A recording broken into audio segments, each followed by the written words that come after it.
If you have a question, feel free to speak up or pop it in the chat. There'll also be time for questions at the end of the presentation.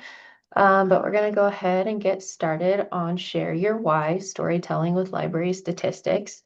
This is a more web-friendly version of the presentation that I did at the Wyoming Library Association Conference in September, which had a lot of in-person participation. So there's not quite as much participation with this one, but I'm happy to answer any questions or any thoughts that come up as well. So, oops, there we go. A little bit about me for those that don't know. My name is Jessica Otto. I am the Research and Statistics Consultant at the Wyoming State Library. I've been here since 2018 and I've been working in my current role for about 3 years now. Some of my hobbies include fountain pens, creative journaling, dog agility, and converting all of my colleagues into Swifties, which is not 100% yet, but we're getting there. Um, some of the terminology that's going to be used in today's presentation might look familiar, might not. The WSL is the Wyoming State Library. SDC is our state data coordinator. The IMLS requires one in every U.S. state and territory. I am the state data coordinator for Wyoming. And the IMLS is the Institute for Museum and Library Services, which is a federal entity. AIR is the American Institute for Research, which is the organization that contracts or is contracted to collect and aggregate the data for IMLS. And we'll be going over that more in this presentation. And then FY is just fiscal year, and it's specifically referring to the Wyoming State fiscal year, which runs from July 1st through June 30th of every year. And I do have a disclaimer that unless otherwise noted in this presentation, all the data discussed here is referring to the FY24 survey, which ran from July of 23 to June of 2024, and it is the most up-to-date data that we have available at this time. So our objectives today are, one, we're going to briefly overview the IMLS Public Library Survey. Next, we're going to discuss some survey and reporting fallacies. And then lastly, we're going to examine a few stories that are being told with our data and practice telling stories with our peers, talk about who's listening to these stories, where they can be shared. So what is IMLS in regards to storytelling? The mission of IMLS is to advance, support, and empower America's museums, libraries, and related organizations through grant-making, research, and policy development. And specifically to our needs today, the IMLS's mission is essential to helping these institutions navigate change and continue to improve their services. So what is the PLS, or some of you might be familiar with it as the Wyoming Annual Report? That's what we call it. In our state, a lot of states call it different things. Nationally, it's known as the Public Library Survey, or PLS. I won't go through this entire paragraph, but it's how libraries, it examines when, where, and how library services are changing to meet the needs of the public. It's important for strategic management of libraries, to our libraries, to policymakers. It can be important to patrons, researchers, lots of different people rely on this data that is provided nationally. The purpose of the survey provides statistics on the status of public libraries. The coverage, the data collected from approximately 9,000 public library systems, which includes about 17,000 individual library outlets in the 50 states, DC, and outlying territories. The content of this survey, every state is different. The federal level has a certain amount of questions that are required by every state to answer, and then the states can add as many questions as they would like that they feel is necessary for their survey to find out different data points from their libraries. For example, I think Texas has over like 800, Georgia has a lot. There's a lot of different variables. Our state only has about 120 questions on our survey total, including both federal and statewide questions. But the content includes information about library visits, circulation, public service hours, staffing, electronic resources, operating expenditures, service outlets, which in our state is not as many as a lot of other states, but it includes a lot of different variables. And it also talks about different types of the collection, like ebooks, um, e-materials, such as e-audiobooks and the differences in those, e-serials, etc. The frequency of the public library survey on the national level has been collected annually since 1988, but in Wyoming, we have annual statistics reports back to 1982 and various other surveys reaching back to the 1960s, such as staffing levels and collection statistics. So how does all of this work? The data is provided by the librarians to the library system and then reported to the SDC, which is me. But it can come in sort of a pile of building blocks of numbers. Then I sort it out into a little bit easier to find definition by definition and submit that to the American Institute for Research. And they arrange that in a way um, that makes sense for the national standards. Then they send it back to me. I do edit checks. I follow up with libraries as needed. And then I send it back to them again. So it's like double, triple checked. Um, then this data is presented visually, both by IMLS through some of their reports and websites that are interactive, and by SDCs such as our Wyoming annual report that we have on our website, and by our libraries as well. Some libraries use this data for handouts, for reports of their own, but the numbers aren't telling everything that we need to know. So who is explaining our data with stories? First, we're going to address a few fallacies with the data, which sounds scary, but it's really not. Some common fallacies that we come across with the public library survey data are that there are multiple reporters. As you can see by the last slide, it goes through a lot of hands before it finally gets back out into the public. And each person involved in a survey point can make it less reliable, but not always. So things to consider about certain data points, such as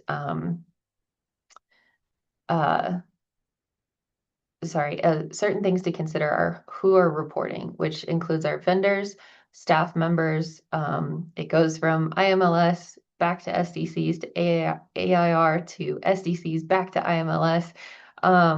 So sometimes those numbers can be they can be typos, they can be accidental counts, etc. But that's why we have so many people on the SDC and national level that are checking this information to make sure it's as consistent as possible. Another common fallacy is that data doesn't exist or is difficult to locate, such as vendors that don't always keep track of database statistics. For example, in our Go Wild collection, not all of the hundreds of databases that we have access to have data points. The vendors aren't always collecting how many people are visiting or how many searches are being conducted. Then there's a difference between searches and how many like results show up. There's also the difference between library system versus library outlet. Some databases only count library systems or the whole state, or they will go down to the branch level, which is what we hope to have. But not all vendors are tracking this information. And then some library systems aren't tracking information as well. They just don't have the capacity to count patrons entering the building, whether it's staff that are hand counting, or staff or budgets that include door counters. There's just not always the capacity to locate this data, and it can even vary by year. But that's okay because the PLS isn't a report card. It doesn't have to be perfect. It doesn't have to be all A's. It's not scored. It is just a blueprint. So why aren't these numbers enough? We've collected our data, but what do we do with the numbers now? When it comes to storytelling, context is key. And the example that I like to use is, which of these restaurants would you rather visit? One that has 5 stars but only 19 reviews, or one that has less stars at 4.6 but over 2,000 reviews?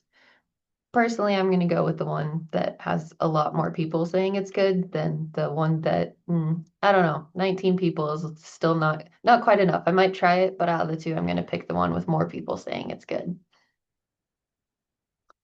And here you can follow along if you'd like to click and open the link to the Wyoming Public Library's annual report and surveys.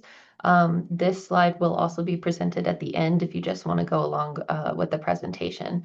But this links to our library statistics page that has the 5 most recent years of library data reports. And you can click and see the statistics as well as we discuss them. So leave that up for a second. Oh no, there's someone in the waiting room.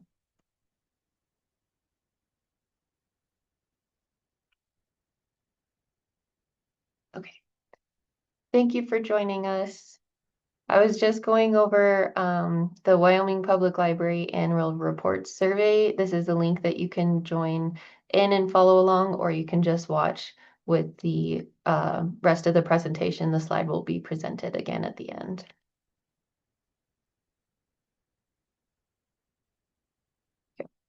So story time. So likewise, when it comes to libraries, numbers alone aren't enough to champion the work that we're doing. Your numbers need context. And one of the stories that I like to tell with this data is the example in 2019 that Campbell County Public Library saw their community hit by an economic crisis, and their library stepped up to aid their patrons. So July 1st of 2019, which is fiscal year 20, locals saw a huge sudden layoff of mine employees when 2 coal mines filed bankruptcy in their community. The numbers for library visits, reference, and computer usage skyrocketed because the library's support and outreach encouraged job seekers to come in and utilize their technology center and other resources. We reported about this on the Wyoming State Library blog at the time. And it was truly a moving story, and very exciting to see how the community embraced that outreach from the library itself. However, it was fiscal year 2020, and what else happened in 2020? The COVID-19 pandemic struck in March of 2020. Organizations and businesses around the world had to close their doors for further notice. And library stats were one of the things that drastically suffered around the state and around the country. March through June visitation and reference statistics plummeted due to closures, and the numbers alone don't reflect the spike of the Campbell County Public Library's efforts that happened earlier in fiscal year 20 when the layoffs happened. In fact, that whole fiscal year for Campbell County, library visits dropped in total by 28% from the year before. Reference questions dropped by 16%. Meeting room usage dropped by 40%. Computer uses by 27%. And wireless sessions by 61%. So overall, it looks like Campbell County had way less visitation, way less outreach, reference, just way less patrons in general, and community usage of their library system than they actually did because of this worldwide crisis. So that's why numbers alone aren't the only thing that we need when we're telling our stories. More library stories I like to use. For our most recent data year, computer uses, you might be surprised to find that Fremont County was the largest reported in-library computer use by patrons in fiscal year 24, even though it's the 5th largest county by population. Meanwhile, Teton County, which according to the Wyoming Economic Analysis Division is the county with the highest mean household income in the state, they had the highest wireless sessions in the state by far, by like 500,000. It is important to note that only 11 counties in the state consistently report wireless sessions at this time, but it's the same counties, so that information is still pretty consistent to consider when storytelling. But this is just an example of how it isn't always the largest populated county that is using its resources the most. And Fremont County does not have the most patron visits. It doesn't have the most checkouts, but it does have the most in-library computer uses, which tells us that their community values that a lot more than some of the other services that are provided. Meanwhile, something we can think about with Teton County when we're telling stories is that it is also a very touristy area of the state. So we might have visitors coming in to use the Wi-Fi on their own devices. It has the highest household income in the state, which might mean that Teton County residents bring their own devices rather than using the computers that are already at a library system. And Fremont County may not have as many patrons coming in with their own devices, but need those computers. Programs are another great example of storytelling with data. And programs, they bring people in. On the public library survey, there are 5 different categories for programming. There's the general, open to all ages. There's adults, which includes 19 years and older. Then there's ages 12 through 18, often the young adult programming. Ages 6 to 11, and then ages 0 to 5. There's also a lot of definitions between synchronous and asynchronous programming, virtual programming, which came about a lot more during the COVID pandemic, and then off-site programming versus on-site programming. For example, if you are going to do outreach somewhere, if you are hosting a program at a museum or another local facility that's a library-run program, but isn't in your library.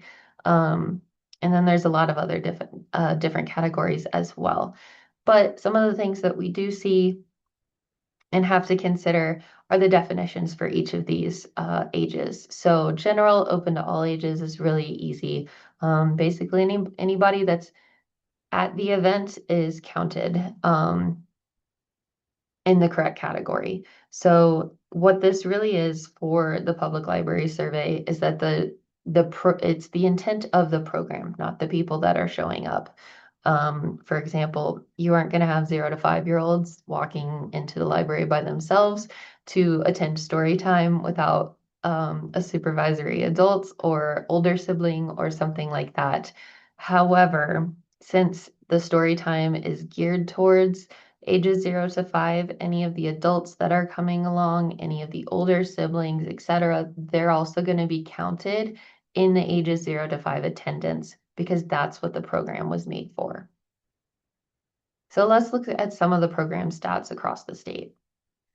Our attendance speaks volumes. Laramie County, which is the highest populated county in the state, does have the highest attendance for programs and the highest and is ranked 4th for total offered programs with 1,454. That's all age groups, all programs counted there. However, Park County, which is ranked 8th for population, is ranked 2nd for total attendance of programs in the state. And it's ranked 1st for total offered programs in the state. They offer about 300 more programs per year than Laramie County does. And Niobrara County, which is the smallest populated county in the state, they rank 17th, which seems quite low out of the 23 county library systems that we have. But for being 23rd in population, they're 17th in program attendance, which is pretty impressive. So attendance speaks volumes when it comes to representing our libraries and the work that they're doing. But who's listening to these stories? Besides your friends at the Wyoming State Library, it depends on where you share them. For example, the Campbell County Library story that I used earlier, that was from our blog, which was run by Susan Mark at the time. And She did a great job of patrolling the social media pages to see and newspapers to report on the stories that are being told in our library communities to make sure that they get further outreach through the Outrider newsletter and through our blog, as well as libraries are welcome to send information in to, now it's Christy Weinzerl who is running the communications, so that those stories can be shared. But if you aren't sharing them, who's listening? Your patrons and your fellow library systems are the most common listeners if you're sharing on social media, if you're sharing to the Outrider, the blog. But your reach overall is further than you think as well. As IMLS likes to say, the PLS data is useful to researchers, journalists, the public, local practitioners, and policymakers at the federal, state, and local levels. And it's used for planning, evaluation, and policy making. I forgot to include an image of this, but there was a infographic shared from USA Facts in I think it was last year, from fiscal year 22 data that compared all of the states' uh, visitors, library visits, which we can get into the definition of that later, but basically people that are walking into the door at libraries, and it compared it to per capita. So library visits per capita. Wyoming had the highest library visits per capita out of the entire country. So Wyoming loves their libraries. And just by reporting those door counts, that's where your stories are reaching further than you can even imagine. I believe second, I have it up on my wall over here, so I'm trying to see. I believe second place was Washington, D.C., which is really impressive because that's quite a lot larger population than the whole state of Wyoming. So we're reaching the end of our presentation. There's plenty of time to discuss definitions and discuss questions and any stories that you might want to tell. But first, we're going to go over our takeaways. And the takeaways I hope that you have today are that libraries aren't just about books, and you can prove it. You already have this data at your fingertips to champion your library and your librarians and the work that they're doing in your community. What you do is important, and the data you help collect is crucial on a state, federal, local level. It always has been, it always will be. Story time isn't just for children's librarians, even though I think they do it best. In fact, story time isn't just for librarians in general. Sharing your data with patrons and community members is just as important as the work that you're doing every day. The more that we share about the mysterious library world with the people around us, the more that they'll understand what we're doing, the more that they'll share that information with their friends and family, their policymakers, their community members, the more that the word gets out about what all the library provides. Because a lot of people do still think libraries are books, and that's okay, but there's a lot more to it for them than they might consider. And your storytelling doesn't stop here. Consider where and when your stories can and should be told. Where will they be preserved? As we discussed with blog and social media, who will see them? Who needs to see them? And how do you tell your stories to various audiences? What are the most important facts for some audiences that other audiences may not consider to be the most important thing? Um, it's there's a lot more to it that we can go over and discuss. And again, I'm going to pull up the Public Library's annual report survey link that you can click on. But for right now, I'm going to stop the recording.